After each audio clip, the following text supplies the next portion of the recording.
बिस्मिल्लाहिर्रहमानिर्रहीम।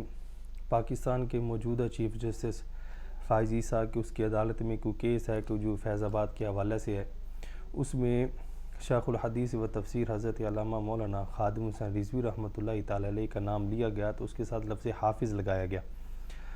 तो chief justice ने बरहमी का इजहार किया और कहा कि इनके नाम के साथ हाफिज़ क्यों लगाया। तो चीफ़ जस्टिस हैं, पाकिस्तान के आला ओहदे पर फाइज़ हैं, अंग्रेज़ के कानून के रखवाले हैं और पाकिस्तान में अंग्रेज़ के कानून का निफाज करने में अहम किरदार है इनका। और ब्रिटिश लॉ के ये निगहबान भी माने जाते हैं, निगरान भी माने जाते हैं और उसके नफाज के लिए इनकी कोशिशें भी मानी जाती हैं और अभी भी इनकी कोशिशें चल रही हैं।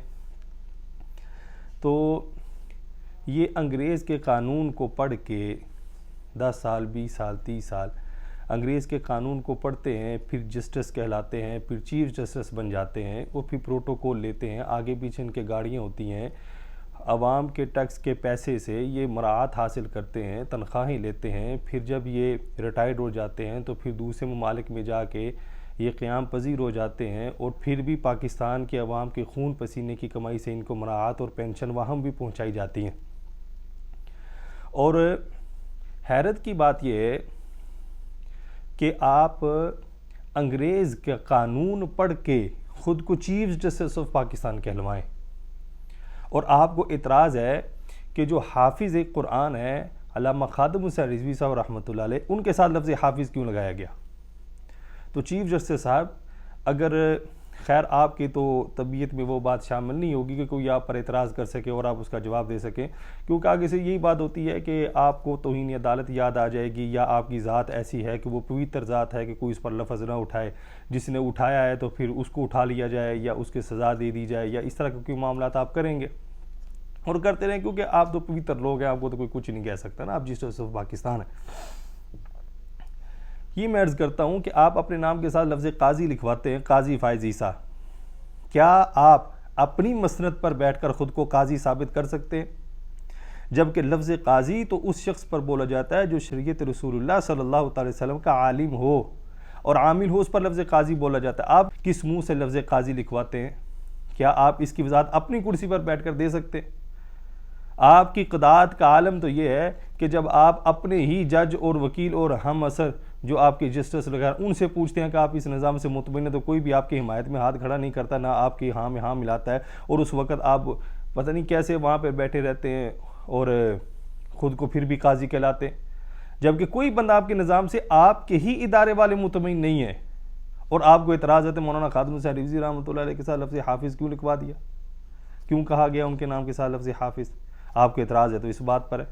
हैरत की बात यह कि मामला इस वक्त ये होना चाहिए कि चीफ जस्टिस ऑफ पाकिस्तान ये बात सवाल करें कि फ़लस्तीन के मुसलमानों का ये मामला चल रहा है, इस वक्त पाकिस्तान से आवाज़ क्यों नहीं उठाई गई। मुसलमानों का ये हाल हो गया, इस वक्त आवाज़ क्यों नहीं उठाई गई। पाकिस्तान में गरीब आवाम का ये हाल है, आवाज़ क्यों नहीं उठाई गई। हाल तो ये होना चाहिए, लेकिन बात सिर्फ ये है कि सियासतदानों ने आवाम को लगाया हुआ है पक्की नालियों की तरफ, पक्की सड़कों की तरफ, गैस के मीटर की तरफ, बिजली के मीटर की तरफ, सरकारी नौकरियों की तरफ। हर एक को अपने अपने पेट का दर्द है और चीफ जस्टिस साहब ये एतराज़ उठाया, इनको दर्द हुआ तो सिर्फ ये कि ख़ादिम हुसैन रिज़वी के साथ लफ्ज़ हाफिज़ क्यों लगा दिया गया। ला हौला वला कुव्वता इल्ला बिल्लाह, ये आपका मयार है। किस मसनद पर आप बैठे हुए हैं और आप एतराज़ क्या करें। वो हाफिज़ कुरान थे तो उनको हाफिज़ ना कहा जाएगा। और ये बात कहता चलूँ, आप सिर्फ हाफिज़ कुरान नहीं, शेखुल हदीस भी थे, शेखुल तफसीर भी थे और इमाम सर्फ़ भी थे। उन्होंने सर्फ़ में जो अरबी सीगों पर किताब लिखी है, अगर वो किताब आपके सामने रख दी जाए और आपसे सिर्फ ये कहा जाए कि इस किताब का नाम पढ़ के सुना दे, आपको वो नाम भी पढ़ना नहीं आएगा और ख़ुद को काजी भी कहते हैं और एतराज़ भी करते हैं लफ्ज़ हाफिज़ पर। माना कि आपको उलमा की कदर नहीं है, ना आपको उलमा की कोई हाजत है, क्योंकि आपकी हाजत तो बस डॉलरों से पूरी होती है या ओहदों से पूरी होती है या प्रोटोकॉल से पूरी होती है, आपको उलमा की हाजत नहीं है। लेकिन ये बात ज़हन में रखें, अगर आप चीफ जस्टिस के ओहदे पर हैं तो पाकिस्तानी अवाम आपको कितना पसंद करती है, इस्लाम आपको कितना पसंद करता है। और जिस इस्लामी जमहूरिया पाकिस्तान के आप चीफ जस्टिस ऑफ पाकिस्तान हैं, वहाँ पर इस्लामी हैसियत आपकी क्या है। और जो अदालतों का मामला है वो सब जानते हैं, वो बताने की ज़रूरत नहीं है। और आप एतराज़ करते हैं कि आलिम दीन पर, कि जिनका 2.25 करोड़ के करीब जिनका जनाजा है, पाकिस्तान की आँख ने कभी वो जनाजा नहीं देखा जो मौलाना खादिम हुसैन रिजवी रहमतुल्लाह अलैह का जनाजा था। तो हुजूर अपने इदारे पर ज़रा तवज्जो फरमाएं, दूसरों के कीड़े ना निकालें उलमा के, आप अपने इदारे पर तवज्जो फरमाएं तो वो ज़्यादा बेहतर होगा। वरना उस हदीस पाक का मिस्ताक न बने जिसके बारे में रसूलुल्लाह सल्लल्लाहु अलैहि वसल्लम इरशाद फरमाया कि अनकरीब तू देखेगा कि नंगे चरवाहे मिंबरों पर फ़ख्र करेंगे। आपकी इस बात तंग नज़री और तंग जहनी से यही बात साबित होती है कि रसूलुल्लाह सल्लल्लाहु अलैहि वसल्लम का ये फरमान आलिशान आप पर सादिक आता है। तो लिहाजा गुजारिश यही है, अपने इदारे को दुरुस्त करें। 75 साल में आप ट्रैफिक का निज़ाम दुरुस्त नहीं कर सके हैं और आपको अब एतराज़ हो गया तो लफ्ज़ हाफिज़ पे आके एतराज़ हो गया। 75 सालों में आपने कौन सा निज़ाम दुरुस्त किया आपके इदारे में, इदारे ने वो बता दे। लेकिन आप ऐसा नहीं कर सकेंगे क्योंकि आपको भी पता है इंसान अपना हकीम खुद होता है।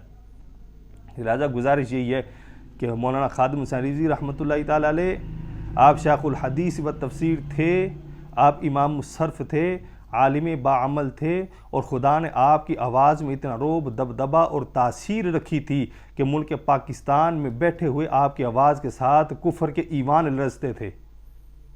फ़लस्तीन, तुर्की और मुस्लिम ममालिक में, यहाँ तक कि यूरोप के मुल्कों में नौजवान आपके बयान सुनकर खुदा की तरफ रुजू किए हुए हैं।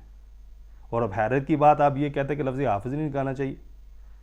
अगर आप चीफ जस्टिस होने के नाते बड़े मुअज़्ज़ज़ ओहदे पर हैं तो मौलाना खादिम हुसैन रिज़वी रहमतुल्लाह ताला अलैह बड़े अजीम ओहदे पर हैं। अगर आप अपनी शान में अपनी ज़ात पर किसी का तुंद लहजा और किसी के ऐसे अल्फाज बर्दाश्त नहीं कर सकते तो आपको किसी ने यह हक भी नहीं दिया कि हज़ारों दिलों में बसने वाले और खुदा के मुकर्रब बंदे और खुदा के पसंदीदा बंदे मौलाना खादिम हुसैन रिज़वी रहमतुल्लाह अलैह के बारे में लफ्ज़ हाफिज़ लगाने पर आपको एतराज़ हो जाए। आपने तो रिटायर्ड होना, जाके यूरोप में बसना है।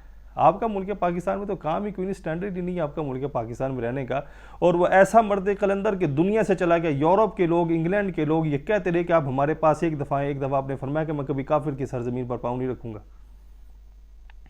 और हैरत की बात, आप इधर से टाइट होंगे, अगली फ्लाइट आपकी यूरोप में होगी और आप एतराज़ करते हैं उलमा पर। उलमा के साथ लफ्ज़ हाफिज़ क्यों लगा दिया गया?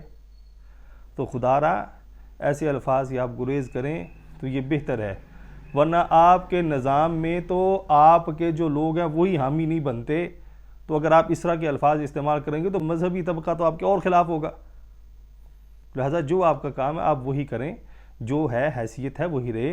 वह हाफिज़ थे, हाफिज़ कुरान थे और शरीयत में हाफिज़ कुरान को हाफिज़ ही कहा जाता है।